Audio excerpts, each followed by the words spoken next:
안녕하세요. 지난 시간에 이어서 오늘은 천연 면역 물질인 힐링오일과 구강 건강관리에 대해 말씀드리려고 합니다.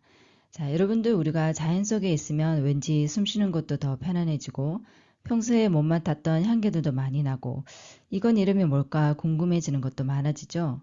나무나 꽃이나 과일이나 허브 등 자연 속 식물은 각각 고유한 향기를 가지고 있고요. 이 향기는 식물들이 서로 대화하는 언어이고 이름이고 또 포식자나 벌레, 미생물들의 공격에 방어하는 도구이자 또 스스로 상처를 회복하고 살아남는 지능적인 힘이고 면역력입니다. 사람도 그 사람의 냄새를 통해 질병 상태나 정신적 상태, 기분 또는 면역 상태까지도 알 수 있습니다. 식물이나 사람이나 동물, 미생물 각 개체마다 고유의 면역 시스템이 있고 항원인자들이 있는데요. 자신의 유전자로 만들어진 조직성에 호환이 되지 않는 항원이 들어오면 거부 반응을 일으키게 되어 있습니다. 자연에서 맡는 나무나 꽃의 향기가 나를 편안하게 하고 뭔가 힐링이 되는 것 같은 느낌이 드는 것은 그 향기 입자가 내 몸에 잘 맞기 때문입니다. 여러분들이 알고 계시는 세균에 의한 감염 질환들은 내 몸의 임파구 세포가 박테리아나 바이러스가 가지고 있는 고유의 항원 물질과 표면 접촉 시 내 것과 적합하지 않다고 알려주는 여러 인자들을 통해 감지하고 면역 반응을 보이는 것입니다. 각 개체가 가지고 있는 고유한 면역 유전자 조합이 특유의 냄새를 만들고 그 개체를 구별할 수 있는 아이덴티티가 될 수도 있습니다.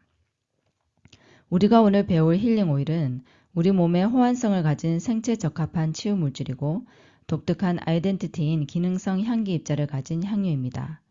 약이 되는 식물은 다양하게 있지만 향유가 다른 양리 식물 성분과 다른 것은 기름과 향기라는 특별한 기능성 분자 구조를 가졌다는 것입니다.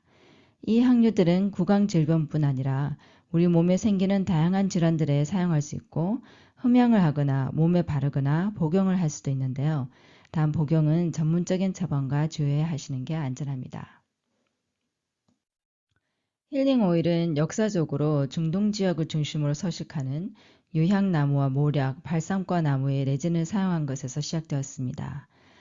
척박하고 뜨거운 사막 환경에서 나무 껍질이 아주 살이 터지듯이 갈라지면 그 속에서 상처를 덮어주어 낫게 하는 찐득한 레진이 방울처럼 흘러내리는데 이것을 떼어내서 입에 넣어 씹기도 하고 벤진에 녹여 무약처럼 만들어서 몸에 바르기도 하고 연고로 만들어 쓰기도 하던 민간 치료약이었고요. 딱딱하게 굳어진 레진을 가루로 곱게 빻아 향불로 사용하기도 하였습니다. 성경시대에서 향유는 성전의 거룩한 기물을 소독하는 데 사용하기도 하고 병자를 치료하는 데 사용하기도 하였습니다. 이미 이때 짐승의 피와 가죽을 만지면 위생적으로 좋지 않다는 것을 알았고 접촉된 표면과 공기에 존재하는 세균을 소독하는 기술을 가지고 있었던 것입니다.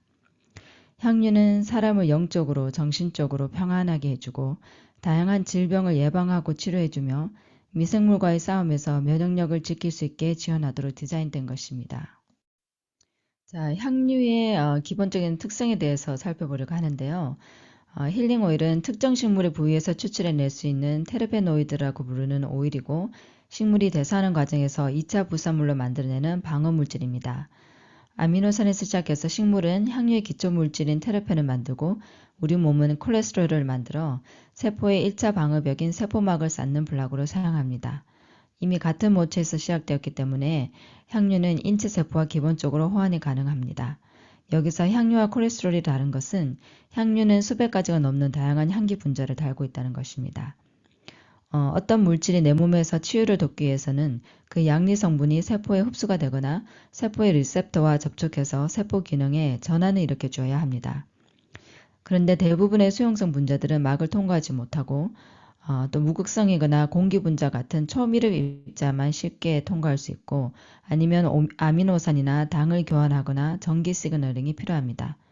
테레펜 입자는 초미립 지용성 입자로 단순 확산 통과하거나 신경세포와 전기 시그널링으로 결합하고 기능성 향 분자를 포함하는 테레페노이드는 세포막의 리셉터 단백질과 열쇠처럼 딱 맞거나 전하려는 메시지에 맞게 모양을 바꿀 수도 있습니다. 이런 복합적이고 지능적인 선택력으로 필요에 맞게 인체세포와 소통이 가능합니다. 그리고 다양한 향기 분자는 고유의 진동 주파수가 있는데요. 이것은 우리 뇌가 알파, 베타 등의 뇌파장으로 깨어있음과 안정, 불안정의 상태를 알 수 있듯이 우리의 정신적 상태에 영향을 줍니다. 이와 같은 성질이 항류가 신경, 호르몬, 면역, 조직 재생, 순환계 등 모든 영역의 센서 역할을 해서 다양한 질병 치료에 사용될 수 있게 하는 것이죠. 지금 강의 주제인 구강 건강에서 주목해야 할 기능은 바로 항균 재생입니다. 이 그림은 좀 난해할 수도 있는데 향료의 항균성에서 합성 항생제나 백신과 다른 특별함을 보여주기 위한 것입니다. 왼쪽은 바이러스 또는 암세포와 말초 혈관에 자리 잡은 임파구 세포가 서로 표면 접촉을 하고 있는 것입니다. 여기서 주목할 것은 왼쪽 그림 윗부분에 식물의 IPP, 또 병원균의 HMB-PP라고 되어 있는 고유 기초 물질입니다. 이 두 가지는 모두 내 몸의 임파구 세포가 항원으로 감지하는 것인데요. 둘 다 같은 모체에서 생성되었지만 향료의 IPP는 자연 항원이 되고 병원균에서만 나오는 HMB-PP는 병원균의 항원으로 식별이 됩니다. 여기서 향료의 IPP는 병원균의 항원을 잘 알기 때문에 우리 몸의 T임파구에게 감지 신호를 보내줍니다. 이때 향료는 가지고 있는 지질 구조물을 이용해서 병원균의 세포막을 자연스럽게 뚫어서 직접 와해시키기도 하고 T임파구에게 항원의 역할로 접촉해 면역 인자들을 깨워서 활동하게 하고 또 그 경험으로 B임파구가 자연 항체를 형성하게 돕기도 합니다. 항체를 형성한다는 것은 항생제나 백신과 같은 결과이지만 인체 내에서 꾸준히 면역세포들이 모의 감염 방지 훈련을 하고 있는 것 같아서 백신보다 더 오래 지속되고 내 몸은 상하지 않게 하는 자연 너무 면역 백신이 갑자기 되는 것입니다. 현재 사용되고 있는 합성 항생제들의 병원균들의 저항성이 생기면서 대체할 수 있는 연구를 활발히 하고 있는데요. 항균성이 강한 에센셜 오일들에 주목하고 있습니다. 그 이유는 향료의 항균성은 합성 항생제처럼 단일 성분이 아닌 하나의 완전체로서 다양한 기능성 향기 분자들이 있기 때문에 병원균들이 내성을 가질 수가 없기 때문입니다. 그리고 또 중요한 것은 합성 항균제의 목적은 병원균을 제거하는 것 뿐이지만 향료는 항염과 동시에 조직 재생까지도 돕는다는 것입니다. 자, 향료의 기본적 특성에 대해서 이제 대략 이해를 하셨죠? 잘 기억해 주셨다가 이제부터 살펴볼 대중적 구강 케어 제품들과 어떻게 비교되고 어떤 것이 나의 웰빙 목적에 잘 맞는지 선택하시길 바랍니다. 우리가 매일 사용하고 있는 치약입니다. 구강 제품 부분에서 탑 브랜드인 콜게이트, 그리고 크레스트 치약들의 성분들을 이렇게 정리해 보면 치약은 거품을 많이 만드는 계면 활성제와 pH 중화제가 주요 작용 성분이고요. 24시간 지속 엔타박테리얼 효과라는 문구도 사실은 pH를 중화시킬 화학 물질을 캐리어로 감싸서 입안에서 산성 상태를 감지하면 방출되는 나노 입자 기술을 사용한 것입니다. 결국 박테리아의 집인 플라그를 닦아내는 것으로 충치와 잇몸병을 예방하는 것이 목적인 것이죠. 이것은 항균작용이라기보다는 구강상주균들의 균형을 바꾸는 것에 가깝습니다. 치약 제품에는 연마제와 표백제, 계명활성제가 있어서 너무 세게 자주 닦으면 오히려 이나미를 달아져 충치보다 더 아픈 치통을 경험할 수도 있으니까요. 밥을 먹고 너무 오래 있다 이를 한 번에 깨끗이 닦겠다고 세게 하지 마시고 제때에 살살 꼼꼼히 닦으셔야 합니다. 어쨌든 이런 치약들은 결국 비싼 비누 세제와 다름이 없는데 수많은 보조화학 성분들이 매일 입안에서 축적이 되면 오히려 입안의 점막과 혀를 건조하게 해서 이유를 알 수 없는 잇몸병이 생기거나 구강 곰팡이균인 칸디다균이 더 활발해질 수도 있으니까 양치질을 하실 때 꼭 여러 번 물로 최소한 7번 이상 잘 헹궈내셔야 합니다. 자, 다음은 치약 다음으로 자주 사용하는 구강 청결제인 가그렉입니다. 첫 번째로 의사가 처방해주는 항균 가그렉인 클로로헥스딘인데요. 치과 수술 전후에 환자들에게 처방을 해주고 딥스케일링을 하기 전에도 잇몸 속에 깊이 있는 박테리아가 퍼져나오면서 혈관 속으로 스며들지 않게 예방하는 차원에서 사용합니다. 박테리아의 세포막을 찢어서 죽게 하는 항균제로서 빠른 효과가 좋지만 주의해야 할 부작용 3가지가 있습니다. 첫째, 장기 사용 시 오히려 치태, 치석이 더 많이 생깁니다. 둘째, 미각의 변화가 올 수 있습니다. 셋째, 치아 착색 및 구강 점막 자극입니다. 그 외에도 보고된 부작용으로 침샘의 하나인 이하선이 붓거나 염증이 생긴 경우가 있고 어린이가 실수로 삼킬 시에는 알코올에 취한 것과 유사한 증상이 일어난다는 것입니다. 현재 병원에서 처방되고 있는 거의 독보적인 항균 구강액이지만 단점은 부작용으로 인해서 14일 이상 사용을 권하지 못하는 것입니다. 잇몸 출혈이라는 것이 매일 음식을 먹고 씹고 하는 활동을 멈출 수 없기 때문에 발생하는 것인데 매일 사용할 수 있을 만큼 안전하지 않다면 질병이 또다시 반복된다고 할 수 있겠죠. 둘째로 과산화수소입니다. 아주 싸고 흔히 미국 내 마트에서 구입할 수 있는 소염 소독제이죠. 상처 부위를 소독하거나 구강 가글액으로 사용하는데 잇몸이 상하거나 피가 나고 아플 때 물과 1대1로 섞어서 입안을 가글하고 뱉어내는 것을 하면 아픈 것이 진정이 되면서 회복이 빠르게 됩니다. 매일 사용해도 안전하지만 원액을 그대로 사용하면 점막이 따갑고 벗겨지는 것 같은 느낌이 나고 삼키면 복통과 구토를 일으킬 수 있으니 주의해야 합니다. 세 번째로 over the counter mouth rinse입니다. 여러 가지 이름들이 많지만 성분적으로는 크게 CPC류와 에센셜 오일로 나눠지고 알코올과 함께 섞어서 많이 사용하다가 최근에는 알코올 프리로 전환되고 있습니다.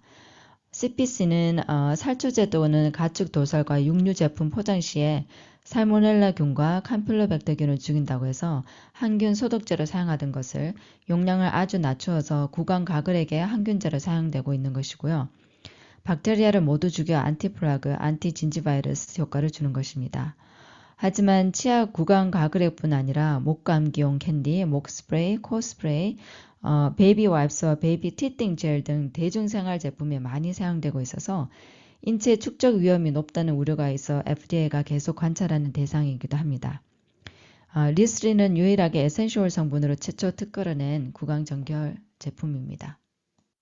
여기에 보시는 것처럼 리스트린은 4가지 에센셜 성분이 트레이드마크인데요. 유칼립톨, 멘톨, 메틸셀리시에이트, 다이몰입니다. 유칼립투스, 페퍼민트, 윈터그린, 다임 식물에서 각각 추출되는 향유 성분들입니다.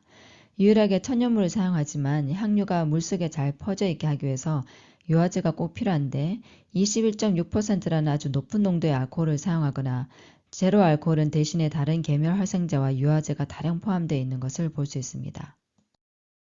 마지막으로 구강 점막이나 잇몸에 궤양이 생기거나 상처 때문에 통증이 심할 때 사용되는 제품들입니다.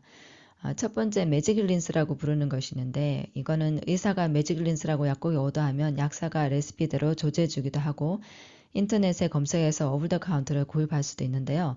일반적으로 여기 보시는 것처럼 마트에서 쉽게 살 수 있는 점막 도포제를 사용합니다.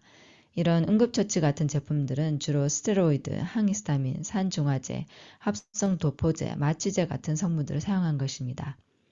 입안에 궤양이 쉽게 생기는 암 환우들을 위한 린스도 있는 것을 볼 수 있는데요. 모두 일시적인 진정작용이고 치료제는 아니죠. 자, 이제 구강질환 치료에 사용되는 힐링 오일들을 보겠습니다. 여기에 다양한 종류의 향유식물들이 보이시죠? 크게 이 힐링 오일들의 특성은 충치균, 치주균, 칸디다 등 구내 곰팡이균과 헤르페스 바이러스를 포함한 항균성과 항염, 지혈, 진통, 재생, 면역력 지원입니다. 클로버 오일의 유제놀은 치과병원에서 사용되는 대표적 성분이고 치과에 가면 나는 그 특유의 냄새이기도 합니다. 클로버 오일은 항균력이 강하고 통증을 완화시키고 치과 치료의 대표적인 오일이기도 합니다. 다임 오일의 다이몰 성분과 클로브의 유제놀 성분은 구강균을 억제하는 대표 성분입니다.